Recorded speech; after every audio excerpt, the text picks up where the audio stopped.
மத்தேயு 22ஆம் அதிகாரம் 8ஆம் வசனம்.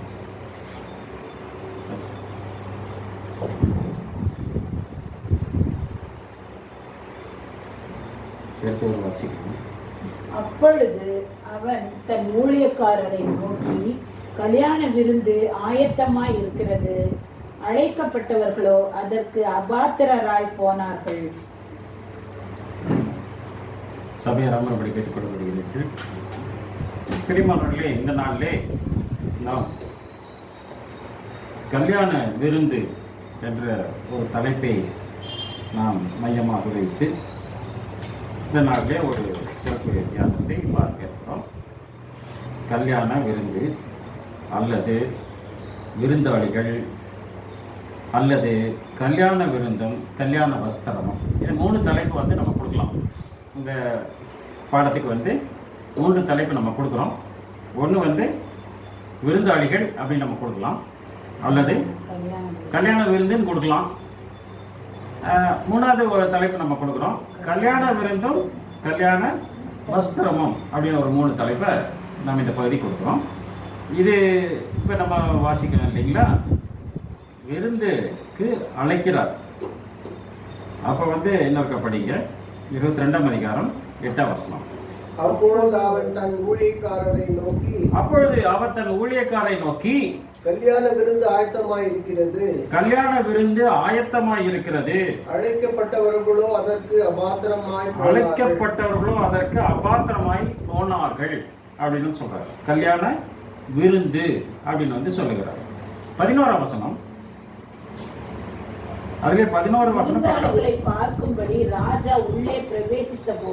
விருந்தாளிகளை பார்க்கும்படி ராஜா உள்ளே பிரவேசித்த போது கல்யாண வஸ்திரம் தரித்திராத ஒரு மனுஷனை அவர் அங்கே கண்டு அப்படிங்கிறார். அப்படின்னா விருந்தாளிகள் அப்படிங்கிறாரு, கல்யாண விருந்து என்று சொல்லுகிறார், கல்யாண வஸ்திரம் என்று சொல்லுகிறார். 3 பதங்கள் அந்த இடத்துல நமக்கு கொடுக்கப்படுகிறது. எனவே இந்த 3 பதங்களை அடிப்படையில் வைத்துதான் நம்ம 3 தலைப்புகளை நம்ம கொடுக்கிறவர்களாக நாம் இருக்கிறோம். தெரியுமா? இதுதான் சொல்றாரு. அப்போ இதுல அந்த 22ஆம் அதிகாரம் 1ஆம் வசனம் படிங்க. இயேசு மறுபடியும் அவர்களோட உவமைகளாய் பேசி சொன்னது என்னவென்றால் அப்படிங்கிறார். அப்படின்னா இயேசு கிறிஸ்து திருப்பி என்ன பண்றாரு? உவமைகளாகவே பேசிட்டு இருக்காரு என்பதை பார்க்கிறோம். இந்த உவமை ஏறக்குறைய சுமார் எத்தனை உவமை அவர் பேசியிருப்பார் நம்மளால சொல்ல முடியுமா? 39 உவமைகள் அவர் சொல்லி இருக்கிறதாக நம்ம படிக்கிறோம். மத்தேயு, மார்க்கு, லூக்கா, யோவான் நற்செய்தி நூல்கள் வழியாக ஆண்டவராக இயேசு கிறிஸ்து சொன்ன உவமைகள் அப்படி எடுத்துட்டோம்னா 39 உவமைகள் சொல்லியிருக்கிறார். இதுல இது ஏறக்குறைய 17வது உவமையாக இது அந்த இடத்துல காணப்படுகிறது. 17வது உவமையாக இது காணப்படுகிறது. அப்போ 2 உவமைகளை மட்டும் என்ன பண்றாரு? இந்த விருந்தை பற்றி சொல்லப்படுகிறதாக இந்த இடத்துல பார்க்கணும். இது இந்த பகுதியில் நம்ம பார்க்குறோம். இது கல்யாண விருந்து, மேரேஜ் ஃபீஸ்ட் அப்படின்னு, வெட்டிங் ஃபீஸ்ட் அப்படின்னு பார்க்குறோம். இன்னொரு உண்மை சொல்லுகிறார், தி கிரேட் சப்பர் அப்படிங்கிறார். பெரிய விருந்து, ஒரு மனிதன் ஒரு பெரிய விருந்தை ஆயத்தம் பண்ணினார் என்று லூக்கா எழுதிய நற்செய்தி 14ஆம் அதிகாரம் நம்ம படிக்கிறோம். அப்போ பெரிய விருந்து. அப்போ முதல்ல கல்யாண விருந்து, அதுக்கப்புறம் வர்றது ஒரு பெரிய விருந்து. இப்போ கல்யாண விருந்து எல்லாருக்கும் கொடுக்கப்படும். கல்யாணத்துக்கு அப்புறம் பெரிய விருந்து வருமா? படாகானா அப்படின்னு சொல்றாங்க. நம்ம லாங்குவேஜில் சொன்னோம்னா அது படாகானா. கல்யாண விருந்து அதோடு நின்று போகுமா? கல்யாணத்துக்கு அழைக்கிறார்கள். அழைக்கும் போது என்ன பண்றாரு? மாப்பிள்ளை அழைப்பு, அங்கு விருந்து கொடுக்கப்படுகிறது. பொதுவாக கல்யாணத்துக்கு அதிக பேர் இருப்பாங்களா அல்லது ரிசப்ஷன் அதிக பேர் இருப்பாங்களா? மாலை ரிசப்ஷன் தான் அதிக பேர் வருவாங்க இல்லையா? கல்யாணத்துக்கு முக்கிய சொந்தக்காரங்க எல்லாருமே இருப்பாங்க. மற்றவங்க எல்லாமே வர்றது அழைக்கப்பட்டவர்கள் வருவது கல்யாண விருந்து என்று அழைக்கப்படுகிற ரிசப்ஷன், வெட்டிங் ஃபீஸ்ட் அப்படிங்கிறாரு. இது காலை உணவா, மத்தியான உணவா, இரவு உணவா அப்படின்னு ஒரு கணக்கு நம்ம போடுவோம் என்று சொன்னால், look I have prepared my dinner அப்படிங்கிற 4ஆம் வசனத்தில், look I have prepared my dinner, அது evening meal. A certain man made a great supper. லூக்கா 14 இருக்குது, கிரேட் சப்பர். அப்படின்னு சொல்றாரு. And bade many come to the feast அப்படிங்கிற நிறைய பேர்த்துக்கு கூப்பிட்டு இந்த விருந்துக்கு வாங்க என்று சொல்லுவதாக பார்க்கிறோம். வேறு வேறு மொழிபெயர்ப்புகளில் இதை வந்து நம்ம கவனிக்கிறவர்களாக இருக்கிறோம். Come to the wedding banquet, come to the wedding feast அப்படின்னு வந்து இந்த வார்த்தைகள் வேறு மொழிபெயர்ப்புகளிலே டெப்பி என்று அழைக்கப்படுகிற மொழிபெயர்ப்பு, பிஎஸ்பி என்று அழைக்கப்படுகிற மொழிபெயர்ப்பு, பிபிஇ என்று அழைக்கப்படுகிற மொழிபெயர்ப்பு, இப்படி பல மொழிபெயர்ப்பு வாயிலாக வந்து நம்ம பார்க்கிறோம். அரிஸ்டான் அப்படிங்கிற ஒரு கிரேக்க வார்த்தையை அந்த இடத்துல கொடுக்குறாரு. அரிஸ்டான் அப்படிங்கிற வார்த்தை கொடுக்குறாரு. இந்த வார்த்தை வந்து இந்த first food taken early in the morning before work breakfast அப்படின்னு வந்து டிக்ஷனரி மீனிங் அதில் போட்டிருக்கு. ஏர்லி மார்னிங் வேலைக்கு போகிறதுக்கு முன்னாடி ஒரு சாப்பிட்ற உணவு என்பதாக பார்க்குறோம். அது எத்தனை மணிக்கு அவங்க எத்தனை மணிக்கு வேலைக்கு போகிறாங்களோ அதுக்கு தகுந்த மாதிரி உணவு சாப்பிடுவாங்க. 7 மணிக்கு வேலைக்கு போகிறவங்க வந்து 8 மணிக்கு உணவு சாப்பிட முடியாது. 10 மணிக்கு வேலைக்கு போகிறவன் 9 மணிக்கு உணவு சாப்பிடலாம், 8 மணிக்கு உணவு சாப்பிடலாம். 7 மணிக்கு வேலைக்கு போகிறவன் அதுக்கு முன்னாடி தான் அவன் சாப்பிடணும். ஏர்லி இந்த மார்னிங் அப்படின்னு வந்து பார்க்குறோம். ஆனால் அது வந்து என்ன சொல்றாரு, லேட்டர் யூசேஜ் டின்னர் அப்படின்னு வந்து டிக்ஷனரி மீட்டிங் போட்டிருக்கு. அது கிரீக்கில் வந்து 712 வந்து லேட்டர், அது மீனிங் என்ன பார்த்தோம்னா அது டின்னர் அப்படின்னா பொதுவாகவே இது டின்னர் என்று தான் இது அழைக்கப்படுகிறது என்பதாக அந்த இடத்துல வந்து நம்ம பார்க்குறோம். கேமோஸ் அப்படின்னு வார்த்தை கொடுக்குறாரு. இந்த கேமோஸ்னா marriage, matrimony or wedding or marriage festival, a wedding banquet, a wedding feast அப்படின்னு வந்து அதுக்கு மீனிங் போட்டிருக்காருன்னு பார்க்குறோம். G10:62 பார்க்குறோம். கேமோஸ் அரிஸ்டான் அப்படிங்கிற வார்த்தை தான் வந்து நம்ம கிரேக்கத்தில் பார்க்குறோம்.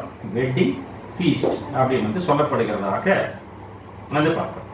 அப்படின்னா இதில் வந்து யார் அழைக்கிறார், எதற்கு அழைக்கிறார், திருமணத்துக்கு அழைக்கிறார் நம்ம தெரிஞ்சு போச்சு. யாருடைய திருமணம், அழைக்கப்பட்டவர்கள் யார், அப்ப யார் அழைக்க சென்றவர்கள் யார், இப்படி என்ன பண்றோம் அதை நம்ம ஒரு பிரிச்சு வந்து நம்ம பார்க்கிறவர்களாக இருக்கிறோம். அதுல நம்ம பார்த்தோம்னா பரலோக ராஜ்யம் தன் குமாரருக்கு கல்யாணம் செய்த ஒரு ராஜாவுக்கு ஒப்பா இருக்கிறது அப்படின்னு என்ன பண்றாரு அந்த இடத்துல வந்து சொல்றாரு. அப்போ பரலோக ராஜ்யத்தை பத்தி தான் பேசுறாரு. அப்படி இந்த ஓமைகள் எல்லாம் எதற்கு சொல்லப்பட்டது அப்படின்னு பார்த்தீங்கன்னா பரலோக ராஜ்யத்தை குறித்து பேசக்கூடிய ஓமைகளாகத்தான் இவைகள் இருக்கிறது அப்படிங்கிறத வந்து நாம் புரிந்து கொள்ளுகிறவர்களாக நாம் இருக்கிறோம். அப்போ கல்யாணம் செய்த ஒரு ராஜாவுக்கு ஒப்பாய் இருக்கிறது அப்படின்னு சொல்லிட்டு அழைத்தவர்கள் படிங்க 2வது ஒப்பாய் இருக்கிறது. அழைக்கப்பட்டவர்களை கல்யாணத்திற்கு வர சொல்லும்போது அழைக்கப்பட்டவர்களை கல்யாணத்துக்கு வர சொல்லும்படி என்ன பண்றாரு, ஊழியக்காரங்களை அவர் அனுப்புறாரு. அப்ப அழைக்கப்பட்டவர்கள் அப்படின்னு வந்து அந்த இடத்துல வந்து பார்க்கிறோம். அப்போ அழைக்கப்பட்டவர்கள் யார், இயேசு மறுபடியும் அவர்களோட ஓமைகளாக பேசி சொன்னது அப்படிங்கிறார். அந்த 1ஆம் வசனத்துல இயேசு மறுபடியும் அவர்களோட ஓமைகளாக பேசி சொன்னது அப்படின்னு சொல்லிச்சுன்னா எவர்களோடு அப்படின்னு ஒரு கேள்வி அந்த இடத்துல நமக்கு நிச்சயமாக வருவதற்கு வாய்ப்பு உண்டு என்பதாக பார்க்கிறோம். அப்ப யாரோடு அப்படின்னு யாரை அழைக்கிறான்னு பார்த்தோம்னா Jesus spoke to the crowd, Pharisees and the disciples at the temple அப்படிங்கிறார். 21-23 முந்தின அதிகாரத்தில் நம்ம பார்த்தோம்னா அவர் தேவாலயத்திலிருந்து வந்து உபதேசம் பண்ணுகையில் பிரதான ஆசாரியர்களும் ஜனத்தின் மூப்பர்களும் அவரிடத்தில் வந்து அப்படிங்கிறார். அப்படின்னா பிரதான ஆசாரியர்கள், ஜனத்தின் மூப்பர்கள், அதுல பரிசேயர்கள், சதுசேயர் என்ற வகுப்பார்கள் இருக்கிறார்கள். இவங்க கிட்டதான் என்ன பண்றாரு, அவர் பேசுகிறார். அப்படின்னா யாரோடு பேசுகிறார் என்று கேட்டால் இது தேவாலயத்தில் பேசுகிறார். அப்ப தேவாலயத்தில் யார் இருப்பார்கள் என்று சொன்னால் அங்கு இஸ்ரேலர் தான் அங்கு தேவாலயத்தில் இருக்கிறார்கள் என்பதாக அந்த இடத்துல வந்து நம்ம பார்க்கணும். இதுதான் நம்ம வந்து பேசிக் பார்க்குறோம். ஒரு ராஜா இருக்கிறாரு, தன் கல்யாணம் வந்து அந்த பையனுக்கு வந்து குமாருக்கு கல்யாணம் பண்ண போறார். அப்ப குமாரனை பற்றியும் பேசவில்லை, மனையாளியை பற்றியும் பேசவில்லை, மாப்பிள்ளை பற்றியும் பேசல, பொண்ணை பற்றியும் பேசல. அழைக்கப்பட்டவர்கள் மட்டும்தான் என்ன பண்றாரு அந்த இடத்துல வந்து பேசுறாரு. அப்ப அழைக்கப்பட்டவர்கள் அப்படின்னு வந்து ஒரு வகுப்பாரை வந்து அந்த இடத்துல இருக்கிறாரு. இந்த அழைக்கிறதற்காக என்ன பண்ணுகிறார், ஒரு 5 விதமான மக்களை தெரிந்து கொண்டு அங்கு அனுப்புவதாக அந்த இடத்துல வந்து நம்ம பார்க்கிறோம். ராஜாவின் வேலைக்காரர்களாக இருக்கிறவர்கள், பணியாளர்களாக இருக்கிறவர்கள், அவருக்கு ஊழியக்காரர்களாக இருக்கிறவர்கள் அவங்க அழைப்பதற்காக சிலர். அப்படின்னா ஸ்லேவ் என்ற வார்த்தை என்ற இடத்துல கொள்ளும், சர்வெண்ட் என்ற வார்த்தை, ஸ்லேவ் என்ற வார்த்தை கொள்ளும். அதனால அடிமைகள் என்று வேலை நாம் எடுத்துக்கொள்ளலாம். அப்படின்னா அடிமைகள் என்று சொன்னால் அவர்கள் தன் விருப்பத்தின்படி செய்கிறவர்கள் அல்ல, எஜமான் விருப்பத்தின்படி செய்கிறவர்கள் தான் அடிமைகள். அப்படிதான் அர்த்தம். அவனுக்கு விருப்பம் கிடையாது. விருப்பம் என்றாலும் அதை செய்ய மாட்டான். அவன் எஜமான் என்ன சொல்றானோ அதை மட்டும்தான் செய்வான். அவன் தான் வந்து என்ன பண்றோம், அவனை அடிமை, ஸ்லேவ் என்பதாக பார்க்கிறோம். ஒரு ஊழியக்காரனும் அதை செய்கிறவனா, அப்படி செய்கிறவனா தான் இருக்கணும். எஜமான் என்று சொன்னால் அது பிதாவாகிய யாவே கடவுள் எஜமானராக நமக்கு இருக்கிறார். அவருடைய குமாரன் என்று சொன்னால் அது இயேசு கிறிஸ்துவாக இருக்கிறார். அந்த இயேசு கிறிஸ்துவுக்கு ஏற்புடைய மனவாட்டியாக அங்கு சபை இருக்கிறது. இந்த திருமணத்துக்கு ஒப்புமையைத்தான் இவர் இந்த இடத்துல பரலோக ராஜ்யத்திற்கு ஒப்புமைப்படுத்தி அங்கு காட்டுவதாக பார்க்கிறோம். அப்படின்னா அந்த ராஜா வந்து அனுப்பக்கூடிய ஆட்கள் அப்படின்னு எடுத்துட்டோம்னா அது 5 விதமாக அந்த இடத்துல சொல்லப்படுகிறதாக பார்க்கிறோம். 1, 3ஆம் வசனத்தில் ஊழியக்காரர் என்று சொல்லுகிறார். 4ஆம் வசனத்தில் வேறே ஊழியக்காரர் என்று சொல்லுகிறார். 7ஆம் வசனத்தில் சேனை என்று சொல்லுகிறார். 8 முதல் 10 வந்து திரும்பமாக ஊழியக்காரர்களை பற்றி பேசுகிறார். கடைசியில 13ஆம் வசனத்துல பணிவிடைக்காரர்கள் என்ற வார்த்தையும் கொடுக்கப்படுகிறது. அப்படின்னா இந்த இடத்துல 5 பதங்கள் அந்த இடத்துல வந்து கொடுக்கப்படுகிறது. அனுப்பப்பட்ட அந்த ராஜாவினால் அனுப்பப்பட்ட வேலை சேவகர்கள், ஊழியக்காரர்கள் என்று எடுத்துக்கொண்டால் அந்த ஊழியக்காரர்களுக்கு 5 விதமாக அங்கு பிரித்து பேசப்பட்டிருக்கிறது. இந்த ஊமையில் பேசப்பட்டிருக்கிறதாக அந்த இடத்துல வந்து பார்க்கிறோம். எபேசியர் 4ஆம் அதிகாரம் 13ஆம் வசனத்துல இயேசு கிறிஸ்து என்ன சொல்லுகிறார் பாருங்கள். அவர் சிலரை அப்போஸ்தலராகவும், 1, வேறு சிலரை தீர்க்கதரிசிகளாகவும், 2, சிலரை சுவிசேஷகராகவும், 3, சுவிசேஷகர்னா தூது சொல்லக்கூடிய மக்கள் கூட்டம் என்பதாக பார்க்கிறோம். அவங்க ஒரு ஸ்டாண்டிங் எடுத்துக்க மாட்டாங்க. அப்போ சொன்ன 12 பேர், அது கூட இன்னொரு 12 பேர் நம்ம சேர்க்கிறோம். அவங்க அங்கேதான் இருந்தாங்க, இஸ்ரேலில் தான் மெயினா அவங்க தான் இருந்தாங்க. இல்லை, அதுக்கப்புறம் தீர்க்கதரிசிகள்ங்கிறார். அப்போஸ்தலர்கள் தீர்க்கதரிசிகளாக அந்த இடத்துல 2 விதமாக அங்கு பிரிக்கப்பட்டதாக பார்க்கிறோம். பொதுவாக தீர்க்கதரிசி அழைக்கப்படுவது பழைய ஏற்பாட்டு காலத்தில் வாழ்ந்தவர்களாகத்தான் இருக்க என்பதாக பார்க்கிறோம். யோவான் வரைக்கும் தீர்க்க தரிசனம் உரைத்தது உண்டு என்று சொன்னால் அது யோவான் சனனும் தீர்க்கதரிசி என்ற அமைப்புக்குள்ளாக வந்து விடுகிறார் என்பதையும் வந்து நம்ம பார்க்கிறோம். அப்படின்னா சிலரை அப்போஸ்தலராகவும், சிலரை தீர்க்கதரிசிகளாகவும், சிலரை போதகராக, சுவிசேஷகராகவும், அப்புறம் அடுத்து என்ன சொல்லுவாங்க பாருங்க, சிலரை மெய்ப்பராகவும் போதகராகவும் ஏற்படுத்தினாங்க.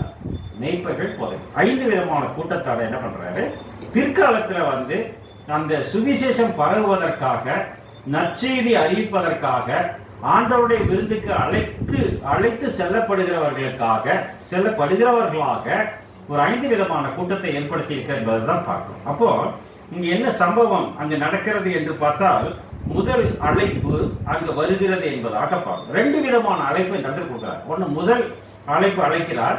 அந்த முதல் அழைப்புக்கு அழைக்கப்பட்டவர்கள் அபாத்திரமாக போய்விடுகிறார்கள். 2ஆம் அழைப்புக்கு அழைக்கப்பட்டவர்கள் பாத்திரவான்களாக மாறுகிறார்கள். 3வது, இந்த 2ஆம் அழைப்புக்கு அழைக்கப்பட்டவர்கள் மத்தியில் கல்யாண வஸ்திரம் இல்லாமல் ஒருவர் இருக்கிறார். அதோட என்ன பண்றாரு, இந்த சம்பவத்தை நிறைவு செய்கிறார் என்பது அவருக்கு பொது தீர்ப்பு வழங்கப்படுகிறது. இந்த கதை வந்து நமக்கு நல்லா தெரியும். நம்ம நிறைய வந்து இதை பத்தி நம்ம வந்து படிச்சிருக்கோம்.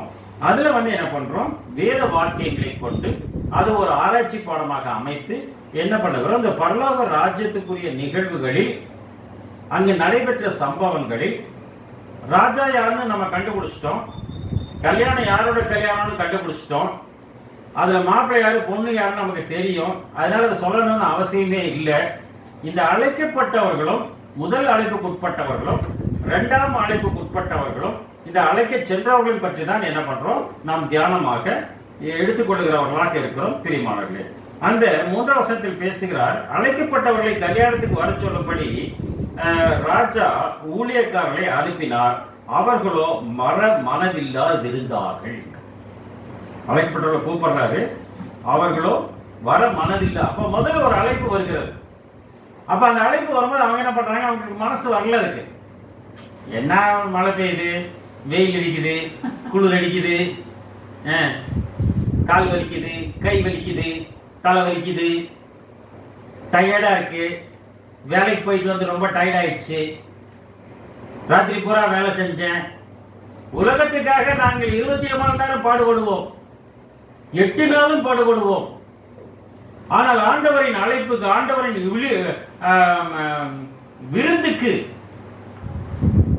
நாங்க அவ்வளவு தூரம் போய் கறிபுளி சாப்பிட்றதுக்கு நாங்க வீட்டிலேயே ஆர்டர் பண்ணா ஒரு பட்டன் தட்டினா போதும், 10 நிமிஷத்துல கறிபுளி வந்துருது. அப்புறம் என்னத்துக்கு போய் நம்ம விருந்துக்கு போய் அதை முய்ய வச்சுக்கிட்டே தேவையில்லை என்று நினைக்கக்கூடியதான். என்ன பண்ணுகிறார் இந்த இடத்துல வந்து, அவர்கள் வர மனதில்லாதிருந்தார்கள் என்று பேசுவதாக அந்த இடத்துல பார்க்கணும். லூக்கா 14:17 விருந்து வேளையில் தன் ஊழியக்காரரை நோக்கி, நீ அழைக்கப்படத்தில் போய் எல்லாம் ஆயத்தமாய் இருக்கிறது, வாருங்கள் என்று சொல் என்று அவனை அனுப்பினான். ஆனால் அவர்களோ சாக்கு போக்கு சொல்ல தொடங்கினார். நான் புதுசா ஒரு வயல் வாங்கியிருக்கேன், அதை போய் பார்க்கணும். நான் 5 ஏர்மாடு வாங்கியிருக்கிறேன், அதை போய் சோதிச்சு பார்க்கணும்.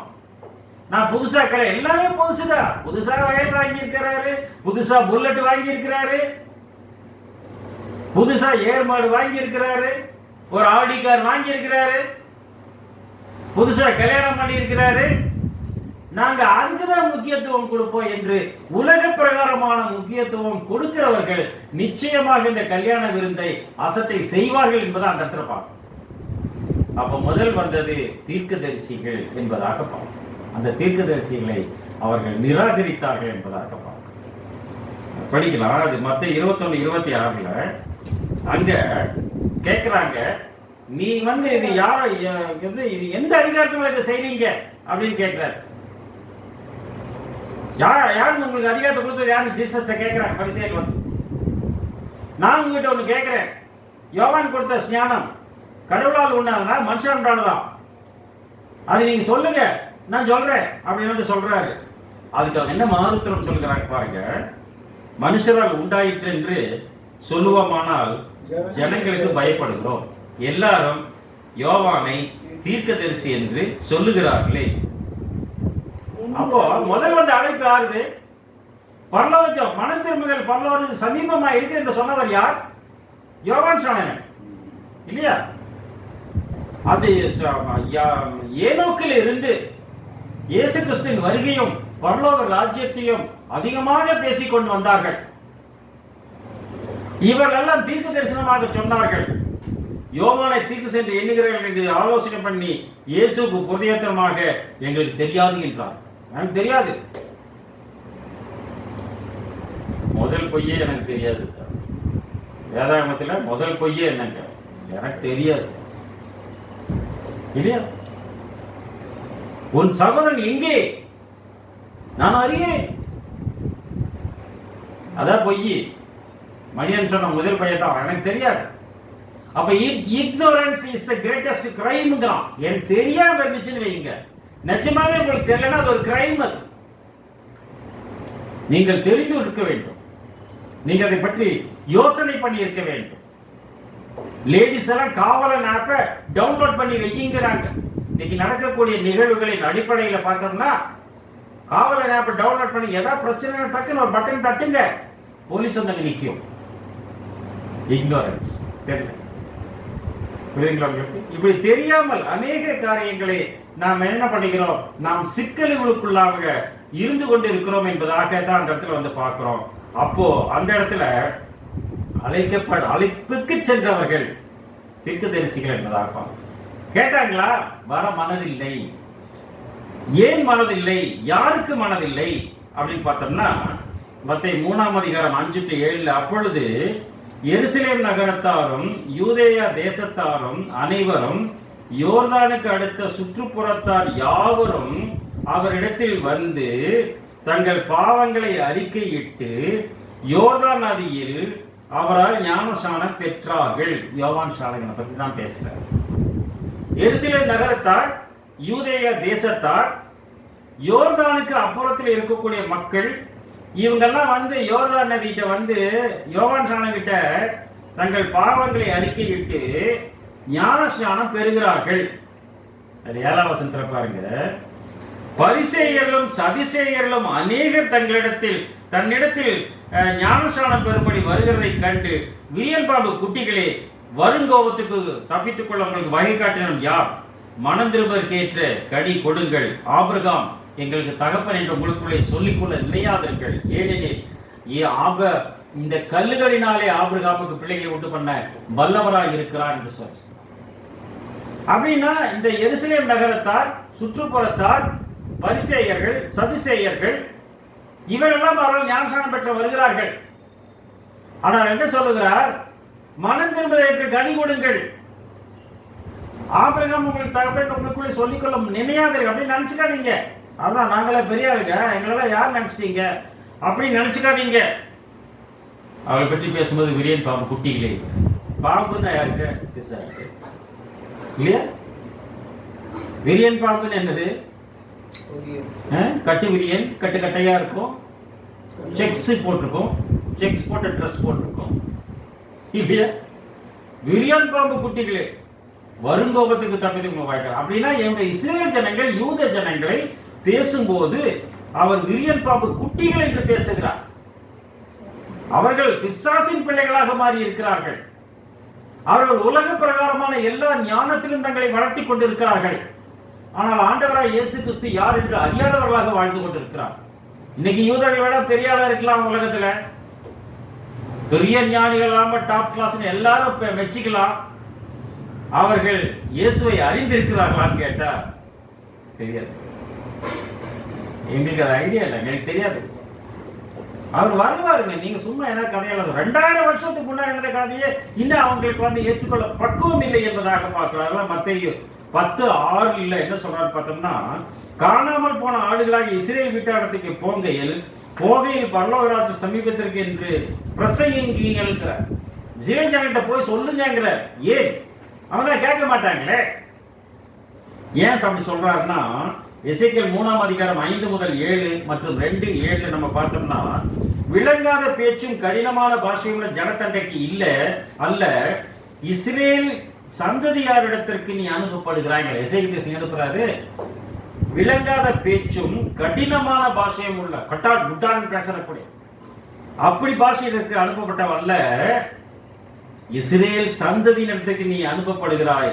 விளங்காத பேச்சும் தாங்கள் சொல்லும் வார்த்தைகளை நீ அறியாத கடினமான பாஷையும் உள்ள அநேகமான ஜனங்களிடத்திற்கு நீ அனுப்பப்படவில்லை. நான் அவர்களிடத்தில் உன்னை அனுப்பினாலும். யாரை பத்தி பேசுறாரு? விளங்காத பாஷையும் கடினமான பாஷையும் அறியாத ஜனங்கள். யார் சொல்றாரு? பாபிலோனை பத்தி தான் பேசுறாரு. பாபிலோனை பத்தி தான் பேசுறாரு. அந்த பாபிலோனை எடுத்து நான் உன்னை அனுப்பிச்சிருந்தாலும் அவர்களுக்கு செவி கொடுத்திருப்பார்களோ. நம்ம மொழிபெயர்ப்புல பார்த்தோம்னா எப்படி இருக்குன்னு பார்த்தீங்கன்னா, அந்த வசனம் செவி கொடுத்திருப்பார்களோ 7ஆம் வசனம் 2:7 3:7 செவி கொடுத்திருப்பார்களோ அப்படிங்கிற. அவர்களுக்கு செவி கொடுத்திருப்பார்களோ. ஆனா திருவிழத்தில் நீங்க பார்த்தீங்கன்னா அவர்களுக்கு செவி சாய்த்திருப்பார்கள். அவனாவது கேட்டிருப்பான். இவன் கேட்க மாட்டான். ஏன்? இவனுக்கு கொம்பு முளைச்சிருக்குது. இவன் எல்லாம் அறிந்த மேதாவியாகத்தான் இருப்பான். அவர்கள் காதில் விழாது. அப்படிதான் என்ன பண்றாரு? அந்த இடத்துல பேசுகிறார். ஆனால் இஸ்ரேல் வீட்டார் நான் சொல்லுவதை கேட்க விரும்பாததால், அவர்கள் நீ சொல்லுவதை கேட்க விரும்பாததால் அவர்கள் தலைக்கணமும் கல் நெஞ்சமும் கொண்டவர்கள். எப்படியாக்கா அவருக்கு? தலை கணமும் கல் நெஞ்சமும் கொண்டவர்கள். நீ இஸ்ரேல் ஜனங்களை பற்றி மட்டும் பேசலைங்க. ஞான இஸ்ரேல் மக்களாக இருக்கக்கூடியவர்கள், உலகத்தில் இருக்கக்கூடிய மக்களும் பேசுறாங்க. அவங்க எப்படி இருக்கிறார்கள் கேட்டீங்கன்னா, கேட்க விரும்பார்கள். நீ சொல்லுவதை கேட்கவும் விரும்ப மாட்டார்கள். ஏன்? அவர்கள் தலை கணமும் கல் நெஞ்சமும் கொண்டவர். இதுதான் கடவுளுடைய வார்த்தைகளை கேட்பதற்கு செவி சாய்க்க மனதில்லாத இருக்கிறவன் எவனோ அவன் தலை கனமும் கல் நெஞ்சமும் கொண்டவன் என்று பேசுகிறார் அந்த இடத்தில் என்பதாக பார்க்கும். அது எசேக்கியேல் புத்தகம் 2:7 வசனத்தில் பேசும்போது, கலகக்காரராகிய இஸ்ரேல் வீட்டார் கேட்டாலும் சரி கேளாவிட்டாலும் சரி நீ என் வார்த்தைகளை அவர்களுக்கு சொல்லு. அவன் கேட்டாலும் சரி கேட்காட்டையும் சரி நீ சொல்லு. இஸ்ரேல் ஒரு தீர்க்கதரிசி இருக்கான்னு தெரிஞ்சுக்குவான். புரியுதுங்களா? இப்போ கூகுள் மீட்ல நடத்திட்டு இருக்கிறோம். நிறைய பேருக்கு நம்ம அனுப்புவோம். எல்லாரும் வந்துடுவாங்களா? வரவே மாட்டாங்க. ஆனா எனக்கு உடம்பு சரியில்லைங்க, நீ கூகுள் மீட் கட்டுங்கன்னு போட்டா என்ன அவங்க என்ன பண்ண? நீங்க உடம்பு சரியில்லாம நீங்க கூகுள் மீட்ல போட்டிருந்தீங்க. அது இப்ப போடுறதே இல்லை. அது மட்டும்தான் அவங்களுக்கு தெரியுது. கடவுளுடைய வார்த்தைகளை சென்று இதில் கேட்க வேண்டும் என்ற உணர்வு அவர்களிடத்திலே இல்லை என்பதாக அந்த இடத்துல பார்க்கும். இப்படியாக இஸ்ரேல் ஜனங்கள் இருக்கிறார்கள், ஞான இஸ்ரேல் மக்களும் அப்படிதான் இருக்கிறார் என்பதாக பார்க்கணும். அடுத்து என்ன பண்றாரு பாருங்க. ஒரு ஊழியக்காரர் வந்தாங்க, தீர்க்கதரிசிகள் வந்தாங்க, ஒன்றும் கேட்கல, இதெல்லாம் போயிட்டாங்க. இப்போ மற்ற 23, 22, 4 நம்ம பார்க்கிறோம். அப்பொழுது அவர் வேறு ஊழியக்காரர்களை அழைத்து அப்படின்னு சொல்றார். வேறு ஊழியக்காரர்களை அழைத்து, அப்ப அந்த ஊழியக்காரர்கள் அவங்க இல்லை, இவங்க வேற. அது நம்ம மத்திய 21:36 நம்ம பார்த்தோம்னா, ஆகையால் கடவுளுடைய ராஜ்யம் உங்களிடத்திலிருந்து நீக்கப்பட்டு அதற்கேற்ற கனிகளை தருகிற வேறு ஜனங்களுக்கு கொடுக்கப்படுங்கிற. வேறு ஊழியக்காரர்கள் வேறு ஜனங்களுக்கு கொடுக்கணும், உங்ககிட்ட வராது, அது வேற யார்த்தையோ போயிடும் என்று சொல்லுவதாக பார்க்கிறோம். நீங்கள் போய் இதோ என் விருந்தை ஆயத்தம் பண்ணினேன், என் எருதுகளும் கொளுத்த ஜந்துக்களும் அடிக்கப்பட்டது, எல்லாம் ஆயத்தமா இருக்கிறது, கல்யாணத்துக்கு வாருங்கள் என்று அழைக்கப்பட்டவருக்கு சொல்லுங்கள் என்று அனுப்பினான். வேறப்பா ஆளுங்க அனுப்புற, அனுப்ப வாங்கப்பா அப்படின்னு சொல்லும் போது கொளுத்த ஜந்துக்களும் எருதுகளும் அடிக்கப்பட்டிருக்கிறது. வட்டாக்கான அதுதான். இப்படி கொளுத்த ஜந்துக்கள் எல்லாம் நான்வெஜ். பொதுவாக கல்யாணங்களுக்கு போறோம், அந்த கல்யாணங்களுக்கு நம்ம கிறிஸ்தவ கல்யாணங்களாகட்டும் அல்லது இஸ்லாமிய கல்யாணம் ஆகட்டும், இந்த கல்யாணங்கள்ல என்ன விருந்து போடுவாங்க? கறி விருந்து தான், நான்வெஜ் தான். அது என்ன போடுவாங்க? சிக்கன் பிரியாணி போடுவாங்களா இல்ல மட்டன் பிரியாணி போடுவாங்களா? மட்டன் பிரியாணி போடுவாங்க. புரியுதுங்களா? அப்படின்னா அதுதான் சொல்றாரு அவரு, கொளுத்த ஜந்துக்கள் அடிக்கப்பட்டிருக்கிறது, அதுக்காக உங்களை கூப்பிடுறேன். நல்ல ரிச் ஃபுட்டு, கொளத்தூர் பிரியாணி, திண்டுக்கல் பிரியாணி, தலப்பாக்கட்டு பிரியாணி, பட்டணம் எல்லா பிரியாணி தான் எல்லாம். இன்னும் சாப்பிடலையா? இப்படிதான் என்ன பண்றா, சாப்பிடுற அதுக்குதான் சாப்பிடுறோம். ஆனா இவங்க என்ன சொல்றாங்க, அதுக்கு மனசு இல்லை என்பதாக பார்க்கிறோம். அப்போ அந்த உணவு எது அப்படின்னு நம்ம பார்த்தோம்னா, எரேமியா 15:16 நம்ம அடிக்கடி படிக்கிறோம். உங்களுடைய வார்த்தைகள் கிடைத்த உடனே அவைகளை உட்கொண்டேன், உங்களுடைய வார்த்தைகள் எனக்கு, உங்களுடைய வார்த்தைகள் கிடைத்த அவைகளை உட்கொண்டேன், உங்களுடைய வார்த்தைகள் எனக்கு. திருப்பி வார்த்தைகள்ங்கிறார், முதல்ல வார்த்தைகள்ங்கிறாரு, திருப்பி வார்த்தைகள்ங்கிறார். ஏன்? அவர் அது மேல அலாதி இன்பம் உடையவர்களாக இருக்கிறார். நீங்க கவனிச்சிருப்பீங்க, உங்க மேல ரொம்ப பிரியவா இருக்க என்ன பண்ணுவாங்க, உங்க பேர் சொல்லி தான் கூப்பிடுவாங்க. பேர் என்ன பண்ணுவாங்க, ரிப்பீட் பண்ணுவாங்க. பார்த்துருக்கீங்களா? பேரை ரிப்பீட் பண்ணி கூப்பிடுவாங்க, பேசுவாங்க. பேசும்போதுக்கு சொல்றேன், ரொம்ப பிரியமா இருக்கிறாங்க. அதான் சொல்றாரு. அப்ப என்ன பிரியமா இருக்கிறவங்களோ அதை அதிகமா ரிப்பீட் பண்ண என்பதா பொருள். அதான் சொல்றாரு, உங்களுடைய வார்த்தைகள் கிடைத்தவர்களை உட்கொண்டேன், உங்களுடைய வார்த்தைகள் எனக்கு சந்தோஷமும் என் இருதயத்துக்கு மகிழ்ச்சியுமா இருந்தது. சேனைகளின் கடவுளாகிய ஆண்டவரே, உங்களுடைய நாமம் எனக்கு தரிப்பிக்கப்பட்டிருக்கிறது. அந்த உணவை சாப்பிட்ட உடனே அவருடைய பேர் இவருக்கு வந்துச்சான். பொதுவா சொல்லுவாங்க, இப்பெல்லாம் செய்ய முடியாது, மான் கறி சாப்பிட்டா மான் ஸ்மெல் அடிக்கும்பாங்க சொல்லுவாங்க. மான் கறி சாப்பிட்டா நம்ம மேல என்ன ஸ்மெல் அடிக்குமாமா? மான் ஸ்மெல் அடிக்குமா? முயல் கறி சாப்பிட்டா என்னவாமா? முயல் ஸ்மெல் அடிக்குமா? சொல்லுவாங்க, நமக்கு தெரியாது, அப்படி சொல்லுவாங்க. ஏன்னா அது அப்போ இந்த அவருடைய வார்த்தைகள் நம்ம உட்கொண்ட உடனே நமக்கு என்ன வந்துச்சுக்கிறாரு, அவருடைய பேர் நமக்கு வந்துச்சுங்கிற. புரியுதுங்களா? The disciples அப்படிங்கிறார். ஒருத்தர் சொல்றாரு, ஒரு டிரைவர், ஒரு பெரிய டாக்டரோட டிரைவர், எங்கிருந்து வர? தியேட்டர்ல இருந்து வர. தியேட்டரா? சினிமா தியேட்டரா? இல்ல, ஆபரேஷன். ஆபரேஷன் உனக்கு என்ன வேலை? சின்ன சின்ன மைனர் ஆபரேஷன் நானே பண்ணிக்கிறேன். அதாவது மைனர் ஆபரேஷன் டிரைவர் பண்ண, முகமூடி போட்டுக்கிறாங்க, துணி போட்டுக்கிறாங்க. அப்போ டாக்டரா டிரைவர்? அவர் சின்னதுல இருந்து அவர் கூட இருந்தது டாக்டர், அதெல்லாம் சொல்லி கொடுத்துட்டாரு. இன்னைக்கு சர்ஜரி, ஹார்ட் சர்ஜரி பண்றாங்க. டாக்டர் பண்ணுவாங்க, நர்ஸ் பண்ணுவாங்க. ஹார்ட் சர்ஜரி டாக்டர் தான் பண்ணுவாங்க.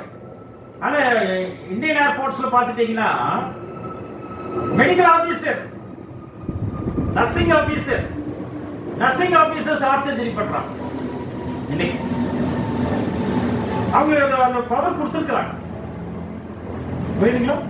நர்சிங் ஆபீசர்ஸ்ங்கிறாங்க. அவங்க வந்து கேப்டன் லெவலில் மேலே போறாங்க. புரியுதுங்களா? அப்படின்னா இயேசு கிறிஸ்து பிதா இவருடைய வார்த்தைகள் நம்ம உட்கொள்ளும் போது நம்ம அந்த ரேஞ்சுக்கு வந்து நம்ம போயிடுறோம் என்பதைத்தான் அந்த இடத்துல நமக்கு தெளிவாக விளக்குகிறார் என்பதை பார்க்கிறோம். யோபு 23:12 அவர் உதடுகளின் கற்பனையை விட்டு நான் பின்வாங்குவதில்லை, அவருடைய வாயின் வார்த்தைகளை எனக்கு வேண்டிய ஆகாரத்தை பார்க்கலாம் அதிகமாக காத்துக்கொண்டேன். அவருடைய வார்த்தையில வந்து எனக்கு வேண்டிய ஆகாரத்தை பார்க்கலாம் அதிகமாக காத்துக்கொண்டேன். அதைதான் நம்ம தேடிக்கொண்டு இருக்கிறோம். இந்த வார்த்தைகள் கிடைக்குமா என்று நாம் அங்கேயும் எங்கும் அலைசடிப்பட்டுக் கொண்டு அலைந்து கொண்டு இருக்கிறோம். அதான் யோபு சொல்லுகிறார், உங்களுடைய வார்த்தைகள் கிடைத்தவுடன் உதடுகளின் கற்பனையை விட்டு நான் பின்வாங்குவதில்லை. வாயவே பார்த்துட்டு இருப்பாங்க. பார்த்துருக்கீங்களா? சின்ன பிள்ளைங்க பார்த்துருக்கீங்களா? பெரிய பேசும்போது வாயவே பார்த்துட்டு இருப்பாங்க. ஒரு இடத்துல மீட்டிங் நாங்கள் நடத்திட்டு இருந்தோம். அந்த ஒரு பையன் சின்ன வயசு பையன் தான். அவன் எல்லாம் பாஸ்டர்ஸ்லாம் இமிடியேட் பண்ணுவான். சின்ன பையன் தான், 7வது தான் படிச்சுட்டு இருந்தான். நம்ம ஜெயகரணையா வீட்டில் மீட்டிங் நடத்தும்போது நான் இங்கே நின்று உட்கார்ந்து தான் பேசிட்டு இருக்கிறேன். அவன் கொஞ்சம் தள்ளி உட்கார்ந்துருந்தான். சேர் இழுத்துக்கிட்டு பக்கத்தே வந்துட்டான். கொஞ்சம் பேச பேச என்ன பண்ணிட்டான், சேர் நகர்த்தி நகர்த்தி நகர்த்தி நகர்த்தி பக்கத்தில் வந்துட்டான். அது வாயவே பார்த்துட்டு இருக்கிறான். பிரசங்கம் முடிச்சோன்னா அதே மாதிரி பேசுறான். பார்த்தீங்களா? அதான் சொல்றாரு அவர் உதவியின் கற்பனை விட்டு நான் பின்வாங்குவதில்லை, அவருடைய வாயின் வார்த்தைகளில் எனக்கு வேண்டிய ஆகாரத்தை பார்க்கிறோம் அதிகமாக காத்துக்கொண்டேன். மனுஷன் அப்பத்தினால் மாத்திரமல்ல, கடவுளுடைய வாயிலிருந்து புறப்படுகிற ஒவ்வொரு வார்த்தையினாலும் பிழைக்கும். Man shall not live by bread alone, but by every word of God. அவருடைய வார்த்தை தான் முக்கியம். ஆனால் அந்த வார்த்தையை கேட்க, வார்த்தையாகிய உணவை எடுத்துக்கொள்ள மனதில்லாமல் போகிறவர்கள் தான் இருக்கிறார் என்பதாக பார்க்கிறோம். மத்திய 22:5 சொல்லும் போது அழைக்கப்பட்டவர்களோ அதை அசட்டை பண்ணி ஒருவன் வயலுக்கும் வேலைக்கு போயிட்டார். அவரு ஒருவன் தன் வியாபாரத்திற்கும் கடைக்கு போயிட்டான். வியாபாரம் ஞாயிற்றுக்கிழமை ஒரு ஆப்படே திறந்து வச்சா ஒரு பணம் கிடைக்குங்க. சர்ச்சை போது என்ன கிடைக்கும்? செலவு தான் ஆகும். ஒரு ஆப்படே முடிச்சுட்டு வந்து ஆன்லைன்ல பாத்துக்க, நான் கடையில் உட்காந்துட்டே பார்த்துப்பேன். கொஞ்சம் கூட்டம் கம்மியாக தான் இருக்கும். ஆனா என்ன பண்ணுவேன், நான் ஆன்லைன்ல ஜாயின் பண்ணிப்பேன். எங்க உட்காந்து கடையில் உட்காந்து. இதான் இருக்கக்கூடிய நிலைமை. வியாபாரத்துக்கும் போய்விட்டார்கள் அப்படிங்கிறார். ஆனா 22:6 சொல்றாரு, மற்றவர்கள் அந்த வேற ஊழியக்காரர்களை பிடித்து அவமானப்படுத்தி கொலை செய்தார்கள். பாத்தீங்களா? அப்ப அந்த வேற ஆளுங்க இருக்காங்க. அங்க இந்த வயலுக்கு போறவன் போயிட்டான், வியாபாரத்துக்கு போறவன் போயிட்டான், வேலைக்கு போறவங்க போயிட்டாங்க, கடைக்கு போறவங்க போயிட்டாங்க. ஆனால் மற்றவர்கள் பார்க்கிறார்கள். இவனோட திருப்பி நம்ம கூப்பிட்டே என்ன பண்ணாரு, அவனை பிடித்து அவமானப்படுத்தி கொலை செய்தார்கள். அதனாலதான் வேற ஊழியக்காரர்கள் இந்த இடத்துல முதல் வந்த ஊழியக்காரர் அல்ல, அவர்கள் தீர்க்கதரிசிகள். இந்த 2வது வந்தவர்கள் அப்போஸ்தலர்கள். அவங்க போனாங்க, அவங்க சொன்னாங்க, என்ன பண்ணிட்டாங்க, அட போட அப்படின்னு போயிட்டாங்க. நான் இன்னொரு தடவை கேட்போம் மார்ச் மேடையில. ஆனா கொஞ்சம் பேர் பற்றி கொண்டார்கள். ஆனால் மற்றவர்கள் என்ன பண்ணுகிறார்கள்? பவுல் தாமதமின்றி கிறிஸ்து தேவனுடைய குமாரன் ஆலயங்கள் பிரசங்கித்தார். உடனே அவனை கொலை பண்றதுக்கு ரெடியாயிடுறாங்க. யார்? யூதர். சரிங்களா? அதுபோலதான் இன்றைக்கு அழைக்கப்பட்டிருக்கக்கூடிய ஜனங்கள் கொலை செய்ய பார்ப்பார்கள் என்பதை தான் பார்க்கிறோம். அதான் அவர் எழுதுறாரு மத்திய 24:9. அப்பொழுது உங்களை உபத்திரவங்களுக்கு ஒப்பு கொடுத்து உங்களை கொலை செய்வார்கள், என் நாமத்தின் நிமித்தம் நீங்கள் சகல ஜனங்களால் பகைக்கப்படுவீர்கள். உங்களை உபத்திரவங்களுக்கு ஒப்பு கொடுத்து உங்களை கொலை செய்வார்கள், என் நாமத்தின் நிமித்தம் நீங்கள் சகல ஜனங்களால் பகைக்கப்படுவீர்கள். அதான் சொல்றார் இயேசு கிறிஸ்து அவன் என்ற நாமத்தின் நிமித்தமாக சகல ஜனங்களும் பகைச்சவர். உங்களை உபத்திரவங்களுக்கு ஒப்பு கொடுப்பார், உங்களை கொலை செய்வார்கள். யோவான் 16:1-3 படிச்சோம்னா, நீங்கள் இடரல் அடையாதபடிக்கு இவைகளை உங்களுக்கு சொல்லுகிறேன், நீங்கள் இடரல் அடையாதபடி இவைகளை உங்களுக்கு சொல்லுகிறேன். அவர்கள் உங்களை ஜெப ஆலயங்களுக்கு புறம்பாக்குவார்கள். சர்ச்சுமே விட மாட்டாங்க. ஜெப ஆலயங்களுக்கு உங்களை புறம்பாக்குவார்கள். மேலும் உங்களை கொலை செய்கிறவன் நான் கடவுளுக்கு தொண்டு செய்கிறேன் என்று நினைக்கும் காலம் வரும். உங்களை கொலை செய்கிறவன் என்ன பண்ணுவான்மா, நான் கடவுளுக்கு தொண்டு செய்கிறேன், உங்களை கொன்றுவான். உங்களை கொண்டுட்டு என்ன பண்ணுவான், நான் கடவுளுக்கு தான் தொண்டு செய்கிறேன் அப்படின்னு நினைக்கும் காலம் வரும். இன்னைக்கு இருக்கிறது இந்த காலம். அது சொல்லர்த்தமாகவும் இருக்கிறது, அது ஆன்மீக வேட்கத்தின் மணி இருக்கிறது. என்னடா அவனை இப்படி போய் அடிச்சு உதச்சு விடுற, ஆமா என்னடா பெரியவன் அவன், நம்ம ஆண்டவருக்கு விரோதமா செய்யறான் பாரு, பேசுறான் பாரு, திரியேக தேவனுக்கு விரோதமா செய்யறான் பாரு. ஏன்? அவர்கள் பிதாவையும் என்னையும் அறியாதபடியால் இவர்கள் சொன்னார். அவங்களுக்கு பிதாவும் தெரியாது, குமாரனும் தெரியாது. பிதாவை பிதா என்று தெரியாது, குமாரனை குமார் என்று தெரியாது, பிதாவாகிய யாவே கடவுளும் தெரியாது, ஆண்டவராக இயேசு கிறிஸ்துவும் தெரியாது. அதனாலதான் உங்களுக்கு இதை செய்யறாங்க. ஜெப ஆலயங்களுக்கு உங்களை புறம்பாக்குவார்கள் என்று சொல்லுவதாக அந்த இடத்துல வந்து பார்க்கணும். மத்த 21:35 தோட்டக்காரன் ஊழியக்காரரை பிடித்து ஒருவனை அடித்து ஒருவனை கொலை செய்து ஒருவனை கல்லெறிந்து கொன்றார்கள். இதெல்லாம் செய்யறாங்க. ஃபீல்டு அவர்கள் தான் இருக்காங்க தோட்டக்காரங்க.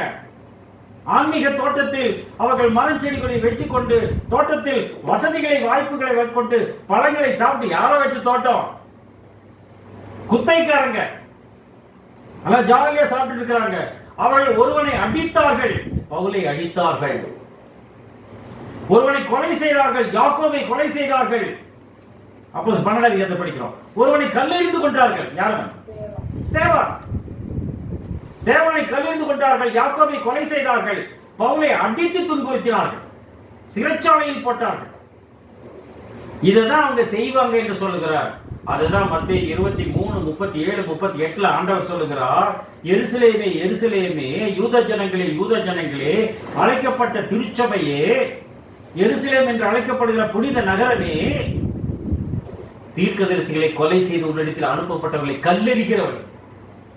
தீர்க்கதரிசிகளை கொலை செய்து உன்னிடத்தில் அனுப்பப்பட்டவர்களை கல்லெறிகளை, கோழி தன் குஞ்சுகளை தன் சிறையின் கீழே கூட்டி சேர்த்துக் கொள்ள வண்ணமாக எத்தனை தடவோ உன்னை இல்ல உன் பிள்ளைகளை கூட்டி சேர்த்துக் கொள்ள மனதாயிட்டேன். உங்களுக்கு ஒரு மனதில்தான். அட பசங்களால அனுப்புங்கப்பா, சண்டே கிளாஸ்க்கு வருங்கப்பா. அட நீ வராட்டி பரவாயில்ல, உனக்கு 1008 வேலை இருக்கும். அம்மா அப்பா வராட்டி பரவாயில்ல, குழந்தைங்களாவது அனுப்புங்க. அடுத்த ஜெனரேஷன் அது ஒழுக்கத்தில் வரும். அப்பா மொபைல் பார்த்துட்டு இருப்பாரு, அம்மா மொபைல் பார்த்துட்டு இருப்பாங்க. குழந்தை வந்து பார்க்கும், தேடி தேடி பார்க்கும், என்னடா பண்றதுன்னு. அம்மா கால் மேல கால் போட்டு மொபைல் பார்த்துட்டு இருப்பா, அம்மா கவுந்து படுத்துட்டு மொபைல் பார்த்துட்டு இருப்பா, தாத்தா மொபைல் பார்த்து சிரிச்சிட்டு இருப்பாரு, பாட்டி போன் பண்ணி பேசிட்டு இருப்பாங்க. குழந்தை பார்க்கும், என்ன சொல்லும், நேரம் அப்ளிகேட் கிட்ட போயிடு. அப்ளிகேட் கிட்ட போய் எனக்கு டைவர்ஸ் வாங்கி கொடு. என்னது டைவர்ஸ்? ஆமா, எங்க அப்பா தாத்தா பாட்டிகள் டைவர்ஸ் ஆகி எனக்கு யாரும் பிடிக்கல. ஏன்? அப்புறம் என்ன, என் கூட வா விளையாடு, என் கூட பேசு, என் கூட கேம்ஸ் விளையாடு, என் கூட கிரிக்கெட் விளையாடு. ஒருத்தர் வர மாட்டேங்குது. ஆளாவது மொபைல் கேட்டுட்டு ஒரு மூலையில் போய் உட்கார்ந்துட்டாங்க. எங்க வீட்டுல பேசுறதுக்கு ஆளுநர் குழந்தைங்க வேதனைப்படுகிற கூடிய காலம். புரியுதுங்களா? அவர் மனதில்லாமல் போகிறார் என்பதாக பார்க்கிறோம். உன் பிள்ளைகளை கூட்டி சேர்த்துக் கொள்ள மனதாக இருந்தேன், அவர்களுக்கு அவனுக்கு போச்சு.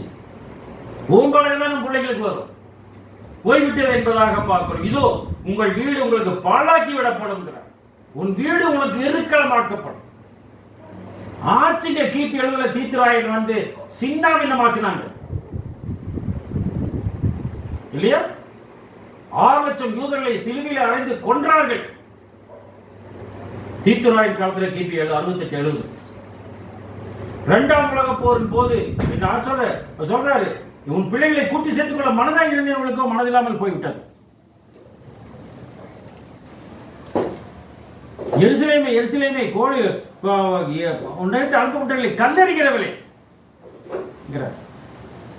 இவள் ரத்தப்பழிக்கு நான் பாத்திரவான் அல்ல என்று பிலாத்து சொல்லுகிறார். இவருடைய ரத்தப்பழி எங்கள் மேலும் எங்கள் பிள்ளைகள் மேலும் சுமட்டும் என்று சொன்னார்கள். ஆம், அவர்கள் மேல் சுமந்தது. கிபி 70 தீத்துராயன் ரோம சக்கரை வந்து அழித்தான் 6 லட்சம் யூதர்கள். 1939 2ஆம் உலகமாக யுத்தத்தின் போது ஹிட்லர் என்ற சர்வாதிகாரி வந்து 60 லட்சம் யூதர்களை வந்து சின்னாபின்னமாக்கி கேஸ் சாம்பர் போட்டு கொன்னான். யூத ராஜ்யம் அன்று அளிக்கப்பட்டது. பாபிலோன் பேரரசு உலகில் உள்ளே வந்தது. திரும்பமாக தீத்துராயின் காலத்தில் அழிக்கப்பட்டது. திரும்பவுமாக அது சின்னாபின்னமாக்கப்பட்டது. உலக வரைபடத்திலே இருந்து இது எடுத்துக்கொள்ளப்படும் என்று சொல்லுகிற அளவுக்கு அந்த ராஜ்யம் அங்கு இல்லாமல் போகக்கூடிய சூழ்நிலையாக வந்தது. அதுக்கப்புறம் தான் அவங்க என்ன பண்ணாங்கன்னு பார்த்தோம்னா, அந்த 2ஆம் உலக மகா யுத்தத்துக்கு பின்பு போர் தட்டுப்பாடுகள் நிறைந்தது. அங்க போர் ஆயுதங்களுக்கு முக்கியமா தேவையானது அசிட்டோன் தேவைப்பட்டது. வெடிமருந்து தேவைப்பட்டது. அசிட்டோன்ல இருந்து தான் எடுத்தாங்க. அந்த அசிட்டோன் தட்டுப்பாடு நிறைய செய்ய முடியல. அப்ப செயின் வைஸ்மேன் அப்படிங்கிற யூதர் என்ன பண்ணாரு, மக்காச்சோளத்துல இருந்து அசிட்டோனை தயாரிக்கிற கண்டுபிடிச்சார். நம்ம ஊர்ல எல்லாம் நம்ம எடுத்தீங்கன்னா, பழைய ஆளுங்களை கேட்டீங்கன்னா, தாத்தா பாட்டிங்களா அப்பா அம்மாவை கேட்டீங்கன்னாவே இந்த ஏரியா பூரா எப்படி இருந்துச்சுன்னா எப்படி சொல்லுவாங்க, இதெல்லாம் சோளக்காடா இருந்ததும்பாங்க. ஏன் சோளக்காடா இருந்தது? அந்த சோளத்துல இருந்து, அந்த மக்காச்சோளத்துல இருந்து அசிட்டோன் தயாரிப்பதற்காக எடுக்கப்பட்டது இதெல்லாம்.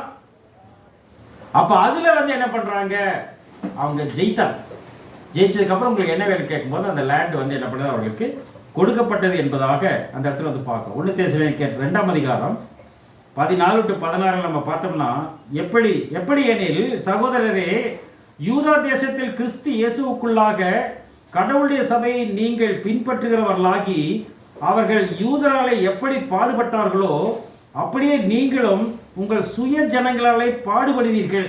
நம்மள சொல்றாருங்க, அவர்கள் யூத ஜனங்களால் எப்படி பாடுபட்டார்களோ அப்படியே நீங்களும் உங்கள் சுய ஜனங்களால் பாடுபடுவீர்கள். அந்த யூதர்கள் ஆண்டவராகிய இயேசுவையும் தங்கள் தீர்க்கதரிசிகளையும் கொலை செய்தவர்களும் எங்களை துன்பப்படுத்தினவர்களும் கடவுளுக்கு கேட்காதவர்களும் மனுஷர் யாவருக்கும் விரோதிகமாய் இருந்து புறஜாதியார் ரட்சிக்கப்படுவதற்கு நாங்கள் அவர்களோட பேசாதபடிக்கு தடை பண்ணுகிறார்கள். இவ்விதமாய் எக்காலத்திலும் தங்கள் பாவங்களை நிறைவாக்குகிறார்கள். அவர்கள் மேல் கோபாக்கினை பூரணமாய் வந்தது அப்படின்னு என்ன பண்றாரு, அந்த இடத்துல அவர் பேசுவதாக நம்ம பார்க்கிறோம். அவர்களை பிடித்து அவமானப்படுத்தி கொலை செய்தார்கள் என்று சொல்லும்போது இந்த நிகழ்வுதான் அங்கு நடந்தது என்பதாக பார்க்கிறோம். இது பவுல் காலத்திலும் அவர்கள் நிராகரிக்கப்பட்டார்கள் என்பதாக பார்க்கிறோம். இதுதான் 2வது நடந்தக்கூடிய நிகழ்வு. 2வது நடந்த நிகழ்விலே அப்போஸ்தலர்கள் வந்தார்கள். அப்போஸ்தலர்கள் சொன்ன காரியங்களை ஏற்றுக்கொள்ளவில்லை, கொலை செய்தார்கள். அவர்கள் எழுதி வைத்து போனதான் இன்றைக்கு நமக்கு உதவுகிறது. இருள் இருக்கிற ஜனங்கள் பெரிய வெளிச்சத்தை கண்டார்கள், மரணிகளின் திசையில் இருக்கிறவர்களுக்கு வெளிச்சம் உதித்தது என்று ஆண்டவராய் இயேசு கிறிஸ்து யார் இடத்திலே பேசுகிறார் பார்த்தா புறஜாதி மக்களிடத்திலே தான் அவர் அதை கொண்டு போனார் என்பதாக பார்க்கிறோம். அதனால அன்றைக்கு இருந்த யூத ஜனங்களாகட்டும், இன்றைக்கு இருக்கக்கூடிய ஞானேசிகள் என்று அழைக்கப்படுகிற சபை மக்கள் ஆகட்டும், இவர்கள் கொலை செய்கிறவர்களாக இருக்கிறார்கள், அவமானப்படுத்துகிறவர்களாக இருக்கிறார்கள், துன்பப்படுத்துகிறவர்களாக இருக்கிறார்கள், அடித்து கல்லெறிகிறவர்களாக இருக்கிறார்கள். இதான் நடக்கும். அப்ப ராஜா என்ன பண்ணார்னா 22:7 மத்தேயில, ராஜா அதை கேள்விப்பட்டு கோபமடைந்து தன் சேனையை அனுப்பி அந்த கொலை பாதகரை அழித்து அவர்கள் பட்டணத்தையும் சுட்டெரித்தார் அப்படின்னு அந்த இடத்துல. அப்ப என்ன நடக்கும்? இப்படியாக இருந்தால் ராஜா கோபம் அடைந்து அவர் என்ன செய்கிறார், 3வது அவருடைய படையை அனுப்புகிறார், அவருடைய சேனையை அனுப்புகிறார். அதுதான் சுவிசேஷகர். சுவிசேஷகர் எப்படி பேசுவார்கள் என்று கேட்டால் அவர்கள் குத்தி காயப்படுத்துவார்கள். அவர்கள் அனுப்புகிறார், தூதர்களை அனுப்புகிறார். அந்த தூதர்கள் தூது அனுப்பக்கூடிய தூதர்களாக வருகிறார்கள். தூதர்களும் வருகிறார்கள், தூது கொடுக்கக்கூடிய சகோதரர்களும் வருகிறார்கள். படை அனுப்பி என்ன பண்ணிட்டாரு, அவர்களை கொலை செய்து அவர்கள் பட்டணத்தையும் சுட்டெரித்தான் என்பதாக. இதுதான் நடந்த நிகழ்வு என்பதாக பார்க்கிறோம். அப்படி என்று சொல்ல, அந்த கொலை செய்யப்பட்டவர்கள் யார், அந்த சுட்டெரிக்கப்பட்ட பட்டணம் என்ற காரியத்தையும், 2ஆம் அழைப்பு யார் மூலமாக வந்தது, அந்த 2ஆம் அழைப்பில் பங்கு பெறுகிறவர்கள் யார், அதை தொடர்ந்து கல்யாண வஸ்திரம் தரித்திரதவர் யார் என்ற காரியத்தை நமக்கு ஆண்டவருக்கு தயவானால் அடுத்த பாடத்திலே நாம் தொடர்ந்து தியானிக்கலாம். பிதாவாகிய யாவே கடவுள் ஆண்டவராக இயேசு கிறிஸ்து கொண்டு இந்த ஆட்டையை ஆசீர்வதிப்பார்கள். ஆமாம்.